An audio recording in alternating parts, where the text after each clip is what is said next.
welcome to Your Health in Your Hands. I'm Dr. David Ajibade with the Brain and Body Foundation. All right, so last week, as you know, I hope you watched last program.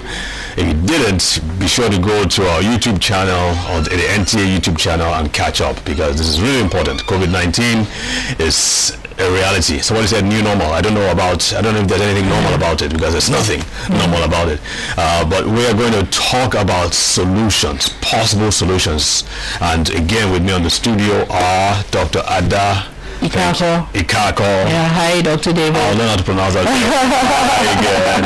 And Dr. Ikako is a psychiatrist, consultant psychiatrist who is in private practice. And we really want to hear about your specific experience dealing with patients in this COVID-19 period. And of course, my good friend, Mr.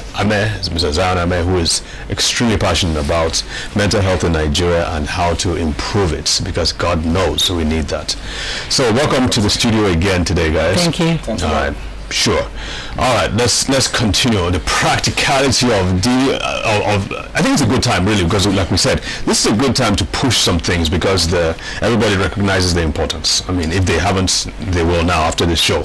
So what can practically be done in this COVID-19 period to push mental health, especially dealing with those who are actually affected by COVID-19? Fantastic. You see, one of the very practical things that can happen at this moment is that the Federal Ministry of Health should begin to liaise, should begin to collaborate with other sister health agencies, okay, and see how they can deploy some of the health workers who have expertise, or who have been trained, or who are willing to be trained on mental health service delivery. And then this set of people, this particular set of population of health workers who are going to be trained, or who already have expertise in mental health service delivery, should be mainstreamed into the front line, where we are experiencing some of these COVID-19 pandemic crisis, either the isolation centers or the rehabilitation or the treatment centers. The treatment centers. Okay. Where they can provide mental health or psychosocial support services. Okay, and as we said before, these people may not be readily available. So, for instance, how do you deal with that? Sir, if you want to talk about the availability of health professionals, psychiatrists, psychologists, or therapies, or counselors, yes. See, we actually have quite a lot of them that are not engaged as we speak. We have quite a lot of psychologists who are not engaged, who are not under payroll of the government. Now, even if you're not employing them full time on government payroll, you can engage them for the purpose of this pandemic. You can engage them and give them assignment. These are professionals. You can engage them and put them in all of the 30 or 30 plus treatment centers that we have across Nigeria. Because until we begin to see the need to prioritize mental health in this country, I can tell you, sir, it is very glaring that mental health illness is becoming a global burden. And the way it's going to affect Nigeria, particularly the socioeconomic development of this country, is going to be devastating. And so it's better for the government to begin to see need to invest in mental health. It's best for government to begin to see need to prioritize the issues around mental health right now. So what do you think? Yeah, I think there has to be parity between physical health and mental health. So that's something that the government can declare right away. Meaning that it's equal. If you have, because depression is like the leading cause of disability worldwide now. And so we can't really afford to separate emotional health from physical health. And then what does that really involve? It involves removing the stigma. There has to be a collaboration between multi-sectoral stakeholders, the government, civil societies, NGOs, and even international partners, and this has to address the stigma, and it has to involve the churches and the mosques, because where do people go for their emotional health needs? Right. They go to the mosques. They don't come to the doctors. Most people will die and commit suicide rather than come to a psychiatrist because of the stigma. Right, and then besides, we still, most of us, let's be frank, most Nigerians still think depression is a spiritual problem. It's a spiritual problem. That's for the right. People, for the Igbos who don't really have, Yeah, you're weak when you have depression. backbone, yeah. So there's a lot of misinformation. Right. So COVID-19 specifically, what's based on what Ms. Amea said? I mean, what are other things you think the government can do in the COVID-19 period to really say, okay, let's show that we're safe, we're trying to prioritize? Yeah, I like what Zion said. Yeah. I mean, we have to mobilize, right? Staff, those that are already available. We have a large contingency of nurses, nationwide, even at the local, state, and federal level. And so to equip them, those who are available, and mobilize them, as part of the COVID-19 response. We have underemployed and unemployed, many unemployed psychologists, underemployed psychologists, and other psychological health professionals, and they can be given part-time, employment and mobilized into the field as well, and so we definitely need more capacity building in this area, more support, more organizational support for Yeah, I totally agree too. I mean, what I keep on thinking about is how practical would it be? But I mean, this is news to me that we have a lot of psychologists, and we certainly don't have enough psychiatrists. I mean, how many psychiatrists do we have in Nigeria, for instance? Well, I'm sure. I know it's not going to be up to 500, right? No, it's not. 200 is probably stretching it. It's above 200. I can't have the figure exactly, but I know it's above 200, and I know it's not beyond. The thing is incentive. Even those that are there stay in the urban areas. Right. Whereas most of the need is in the rural areas. Right. So, what is the incentive? What kind of negotiation occurs whereby those who are available can be given incentives to go even to the rural areas and to work? Right. So that's another issue. Yeah, and that can actually be tackled, when we have an act, a mental health act, because that's where you begin to see that even the interest of a health practitioner at the primary healthcare level is also being met. It's also been considered.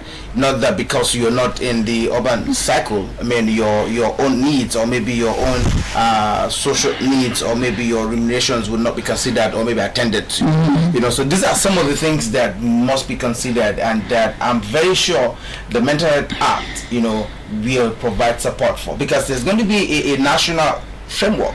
There's going to be a commission that will actually be mapped out to care for these particular professionals. That will be like saddled with responsibilities to look out for the mental health of Nigerians. Okay. Well, I hope they're listening. I hope someone up there is listening and will help to push this thing and affect this thing. But if the National Assembly is not, have you started meeting now?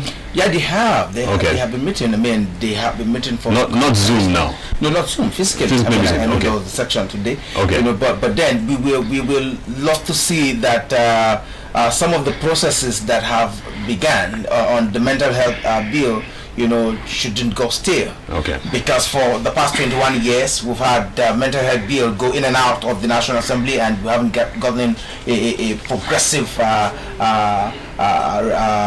outcome. So we expect that this National Assembly should be able to deliver. I mean, since after the public hearing, since February, we expect to begin to see committees meeting on this. We expect to see some kind of meetings with the relevant stakeholders. So I think something will be done. Okay, perfect. All right, so we will take a break now, and then we will come back the next session to talk about your area of specialty, really, what you're seeing in your private practice, and things, lessons that hopefully we can share with other psychologists and psychiatrists. So we'll see you soon. Don't go away.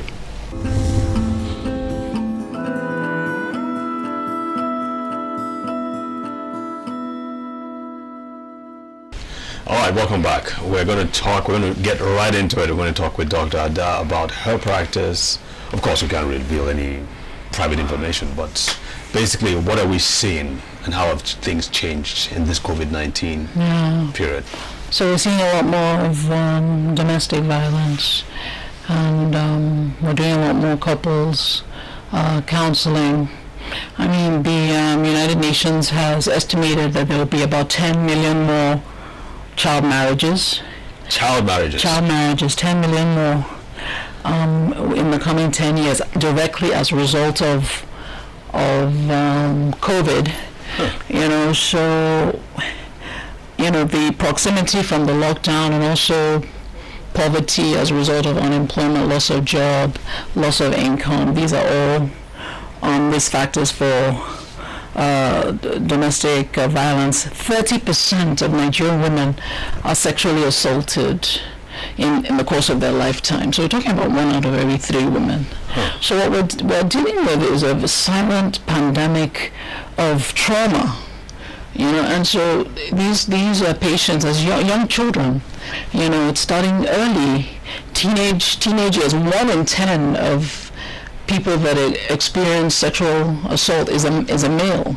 So men are assaulting other men, and older women are assaulting younger men and boys. And so this is something that, you know, is has only grown worse with COVID. Some estimate an increase of about 149% of domestic violence compared to pre-COVID. So more than 100% increase in domestic violence in Nigeria. And that's as a result of the frustration people are feeling because of all... That's right. The depression, the sadness, irritability, frustration, uncertainty, fear, paranoia, close proximity, you know, and so... So does...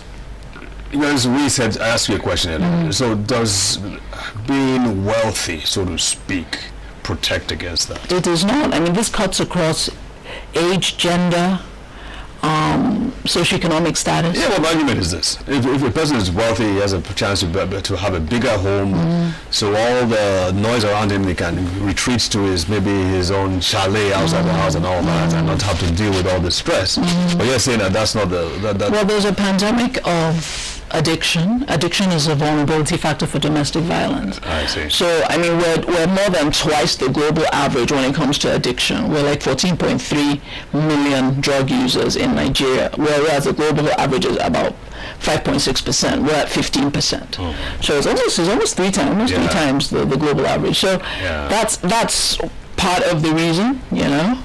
And you know, also we have a hyper-masculine society where you know, women unfortunately don't really always have a voice or have as much rights as men. And so, you know, that hyper-masculine culture, that aggression, especially early aggression in boys, these are all risk factors for domestic violence. We see a lot more depression and anxiety. A lot of people are worried, you know, when will this end? You know, they're not happy, they're not feeling well because of this. You know, you talked about the immune system. You know, they're getting aches and pains, malaria more often, colds, coughs, you know, and headaches, tension, increased blood pressure, pre-existing medical conditions are being worsened, needing more medication to manage, you know, pre-existing medical problems. Right. And then there's not the access, you know, you can't even go in because of those who are wearing your mask, you know, you don't know who's infected. We don't want to go into hospitals much anymore. Hospitals don't want to even see patients sometimes. I mean, they do their best. They do their best, but the PPEs are not available. They're not widely available. So what advice do you have for your colleagues and psychologists and nurse practitioners who are into the mental health space? Absolutely. What solutions can we throw out there, especially to those who don't have access to a psychiatrist? Excellent question. The thing is, only 10% of people who have emotional health needs ever get any form of treatment whatsoever. So most people with emotional health needs, they just suffer silently and may even die from a mental health problem, addiction, or a related physical health problem that may have been triggered by the emotional health problem. So the thing is identification. You have to identify it before you can treat it. Only 24% of people who go to a doctor are ever referred to a psychologist or a psychiatrist for emotional health. So people are not even picking it up, you know, because it can be subtle at times. You can have like aches and pains, or like you think it's malaria or whatever, and it's really depression or anxiety, you know, an underlying addiction. And so suggesting that they have a high index of suspicion. That's right. Or they should specifically ask such questions. But then again, remember, we're in Nigeria. We don't, especially in general hospitals, we don't have more than 5-10 minutes per patient. So there may not be that time to go through a long listed questionnaire to say, okay, are you sleeping well? Are you waking up well? Are you sleeping well? There are revised versions of questionnaires that are much simpler. Okay. A few short questions, which you can incorporate into your history taking or physical examination. Because what are we saying? We're talking about the longevity. What's the lifespan of an average Nigerian? Like early 50s. If we really want to get into the 80s and 90s where the West is, we have to consider at least improving on our performance in the area of emotional health, considering that depression is the number one cause of disability worldwide. And when we think about we're losing $200 billion every year by not treating emotional health, because in Nigeria or in the US? Yes, in the US. This is a US statistic, but I'm sure that you can extrapolate. You can extrapolate, because what are we talking about? Days of work lost, absenteeism from work, taxation because of inability to work, ideas that are being produced. The wealth of the nation is tied to the emotional health of the members of that nation. And so if we want to rise and be the giant of Africa, to even aspire to compete with the West in terms of our GDP, then we cannot afford to neglect the number one cause of problems medically, in the society. And so there has to be parity. That's a good point. There has to be parity. Yeah, I agree. That's good. So really need to be able to learn how to what's the word now? Engage, understand the emotional and mental aspect of it, and know how to learn the skills, really, the individual skills that deal with mental health, emotional health, and managing those emotions, so we can work and be more productive. And that's going to take us to our last, third and final session, where we'll actually talk about the individual and what the individual needs to know and what the individual needs to do. And I like to use a term called the laws of life, and we'll discuss that, so don't go away. We'll be right back.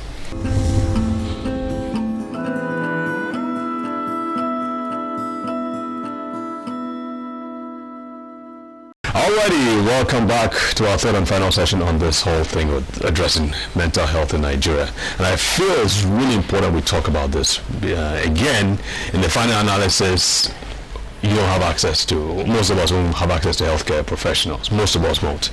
So in the final analysis, it's what you understand and do about your health. And remember, we've talked about the laws of life. If you haven't watched it, please go back to it, because we only have 5 minutes. 5 minutes to talk about this. So here they are. They're going to be on the screen. The words you speak affect your health, your mental health, especially the beliefs you hold dear, and that includes the Islamic beliefs, your Christian beliefs, your Jewish beliefs, whatever. The third one, obviously, are the emotions and the thoughts that go in through your mind. I mean, if you are thinking creative thoughts, if you're thinking positive thoughts, they help. If you have a lot of hope for the future, if you're working towards a goal, you're certainly going to be doing a lot better than someone who is just drifting along in life, right? The fourth one has to do with the food you eat, and we're learning more and more about how food determines your hormonal balance, your stress, ability to withstand stress. We're talking about resiliency. Interestingly enough, before I jump on to the other three, we're now finding out that things as simple as vitamin C and even vitamin D, vitamin C in particular, because the stress hormones, the adrenal glands use a lot of, vitamin C is concentrated in the adrenal glands. The adrenal glands are known as the stress glands. They're what become primed and jumping into action. And they need vitamin C to act. And your brain needs vitamin C to deal with a lot of things, including creating hormones and neurotransmitters. So the food you eat plays a huge role in how you're able to deal with stress. So it's so important, and we've talked a lot about that in the past. Also, we're talking about the sleep, exercise, sex, relationships, and of course your work. If you're enjoying your work, it's going to play a huge role. But please go back into our archives, and I'm sure you'll find all this back there. Any specific things that stand out to you? And I mean, you're the expert here, Doc. So what other areas? I know relationships too matter and all that. So, so support, can people do? like you said, is so critical. Yeah. You know, leaning on your support network, even if you can't see them physically. Yeah. You know, reaching out. Not being ashamed to ask for help. Not being ashamed to ask for help. Yeah, that it feels so important. Yeah. Meditation, both spirituality and mindfulness meditation. Yeah. You know, different forms of relaxation techniques. Yeah. It's important that you empower yourself with them at this time. And sunlight too. Sunlight is so important. Vitamin D. You said so. So critical. You know, Tyler Perry, the actor and director, producer, really successful guy. He came out on Instagram and was really shouting to black people. He said, and I don't know why, but he said black people don't like going in the sun, even in the US. And he's like, please, especially in this COVID-19 period, go out in the sun. It creates vitamin D, which is important for the immune system, which actually specifically protects. Vitamin D specifically protects against COVID-19. That's right. It protects against you dying in COVID-19 for a fact. So people need to go out. Don't waste the sun. We have a lot more sun available than probably in the US. So get out in the sun, play with your kids, play with your family. It's soak in some of that, especially between the hours of 10 and 3 o'clock. Unfortunately, most of us are at work then. Maybe I have to dash out like in the middle. Dash out, yeah. You can actually get sunlight even at work. Yes, yes. Yeah, you're all dressed up though. Your face like course. That's the problem. You need to have your body exposed to the sun. Yeah, you take off your jacket, roll up your sleeve. Yeah, exactly. So anyhow, people just need to understand that they just need to engage in all of these just to make sure that they protect themselves against COVID-19. Right. To also live healthily. And just what you eat. I mean, I've heard that oftentimes. Yeah. You know, and again, I like to add here that you are your mental health. Right? If you do not care for your mental health, if you do not prioritize your mental health, you're simply not prioritizing your person. Right? So the more you can give attention to your mental health, then I can tell you the more you are going to become a better person, because it simply means you're going to be giving attention to your ability, you're going to be coming up with new coping mechanisms, you're going to be productive, you're going to be giving to the community, and then you're mentally healthy. Absolutely. Well said. Well said. Thank you again, folks, for joining us. I hope we can have some further engagements in the future, right? Okay, awesome. So, folks, thank you for joining us again. Remember, and another thing I want to mention, you got to enjoy your life too. There got to be something that you do regularly that you enjoy, not just for the toil, not just you want to enjoy. So I like playing table tennis, I like playing squash. Squash courts are closed, so I play table tennis. So try and enjoy your life, and remember, this is not the end. This too shall come to pass, and the lessons you learned here shall be valuable. So always join us every week. We are at least five times a week on TV, so please be sure to join us, and stay safe, stay healthy, and God bless. Bye.